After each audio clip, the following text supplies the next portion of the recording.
প্রিয় বন্ধুরা, আজকে আপনাদের সাথে একটা চৌকাঠ শেয়ার করব, যেটা হচ্ছে আমরা মেটাল দিয়ে তৈরি করেছি, জাহাজের প্লেট দিয়ে তৈরি করেছি। দেখেন চৌকাঠটা সুবিশাল একটা গেটের চৌকাঠ।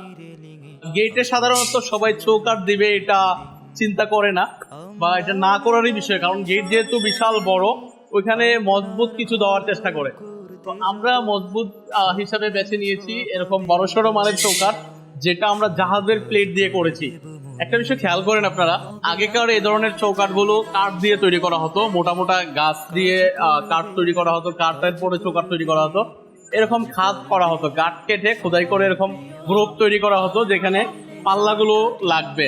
তো আমরা তো এটা খোদাই করতে পারবো না, আমরা কি করেছি, এটা অত্যাধুনিক প্রযুক্তি মেশিন দ্বারা এই শীটটাকে ব্যান্ড করে বাস করে আমরা এটাকে বাস দিয়ে খোদাইটা নিয়ে এসেছি। দেখেন এখানে যে স্টেপটা আমরা করেছি পাল্লার জন্য, সেটা আমরা বাস করে মেশিন দিয়ে করেছি।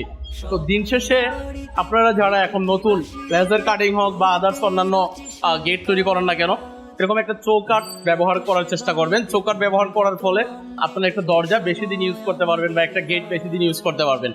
আর চৌকাঠটা দিলে আপনার বাসার যে ফ্রন্ট যে পোষণটা থাকে, এটা আপনার দেখতে অনেক সুন্দর দেখায়, অনেক রাজকীয় দেখায়। তো আজকে ছিল এই পর্যন্ত। এরকম চৌকাঠের বিভিন্ন ধরনের কাজ পেতে আমাদের সাথে যোগাযোগ করুন অথবা আমাদের ফ্যাক্টরি ভিজিট করুন।